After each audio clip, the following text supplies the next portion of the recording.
हाँ, क्या सवाल पूछ रहे हो आप? कि कलयुग में भगवान को प्राप्ति नहीं किया जा सकता, क्या किया जा सकता है? इनका सवाल है कि जी घोर स्वार्थ का युग है, भोग का युग है, चारों तरफ अशांति और धर्म के 3 चरण नहीं रहते, सिर्फ एक दान का ही चल रहता है, उसको भी लोग पैसे से इतनी अटैचमेंट है उसको भी नहीं निभाते। क्या ऐसे युग में क्या हम भगवत प्राप्ति कर सकते हैं? तो देखो, भगवत प्राप्ति के लिए तो हमने सुना है अब कलयुग जैसा युग कोई है ही नहीं। संसारिक हिसाब से संसार के धर्म कर्म तो नष्ट हो जाते हैं, कोई लगाम नहीं, कोई वारिस नहीं, मनमुखी आचरण और शरीर को सुख प्राप्त करने के लिए मनमाना आचरण करता रहता आदमी। लेकिन भगवत प्राप्ति इस कलयुग में बहुत आसान बताई है। क्यों आसान बताई है? ना तप करना, ना बड़े बड़े यज्ञ अनुष्ठान करना, ना कोई सामान चाहिए, ना ये है कि मैं भूखा रहना है, ना कोई पानी के अंदर बैठ के करना, ना सूर्य से तपना। कलयुग केवल नाम आधारा सुमर सुमर नर, नाम संकीर्तन इतना आसान है, कोई क्रिया नहीं कर, मतलब भगवान से मन से प्रेम करना है। देखो पीछे का इतिहास देख लो आप, भगतमाल वगैरह आपने पढ़ी होगी, तो पहले जितने भी सतयुग त्रेता द्वापर हुए उनके अंदर ज्यादातर वो तपस्वी हुए जो मेरे को ये प्राप्त हो जाए, ऐश्वर्य मिल जाए, पूरे ब्रह्मांड में मेरे को कुछ करना सके, मैं जो करूं वही हो। इसी के लिए लोगों ने इतने बड़े बड़े तप लाखों साल तक करके, लेकिन चाहे संसारिक सामान, मटेरियल सामान।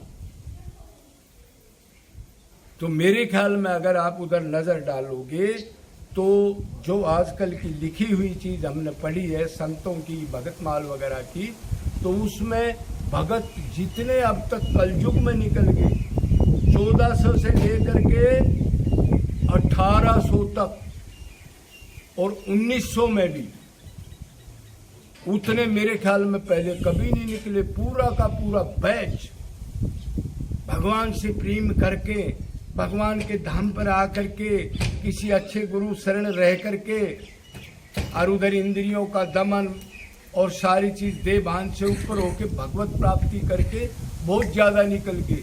अरे 500-700 तो लिखत में ही है, और जो कहीं लिखत में नहीं आए ऐसे संत जो अपनी झोपड़ी में उनको लेना देना नहीं था किसी से, वो कितने प्राप्त करके निकल गए।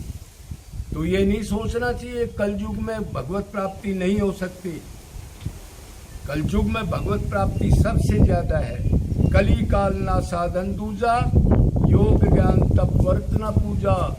अरे और साधन मत करना, कहीं योग करो, कहीं ज्ञान, मैं ही आत्मा हूँ, मैं ही ब्रह्मस्मि, ये नहीं चलेगा।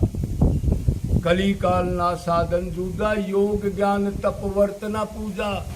तप करते रहो कितना ही, वर्त करते रहो कितना ही, इंद्रियों की शरीर से पूजा करते रहो, मन नहीं हो तो कुछ नहीं मिलेगा। कलयुग केवल नाम आधारा, सुमर सुमर नर उतरे पारा।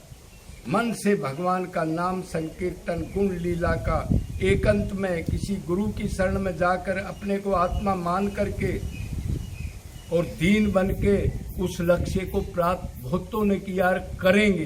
कलयुग ऐसा युग है, तो इसमें कोई घबराने की बात नहीं है।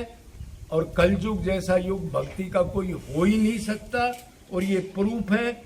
अब भी निकल रहे हैं, अब थोड़ा सा 30-40 साल से पाखंड का आधिपत्य हो गया है, लेकिन फिर भी कोई किसी को अच्छा गुरु मिल गया और उसकी शरणागति कर दी तो वो जरूर, जैसे उसने बताया, वो साधना कर लेगा, साधना भक्ति भाव भक्ति वगैरह, तो उसका बेड़ा पार हो जाएगा। तो घबराओ मत, कलयुग बुरा नहीं है। कलयुग बुरा है सांसारिक व्यवस्था के लिए, शरीर सब बीमार हो जाएंगे, लेकिन भगवत प्राप्ति के लिए बहुत आसान है। इसलिए डरो मत, दौड़ के चलो, कोई संशय मत करो। बोलो वृंदावन बिहारी लाल की जय।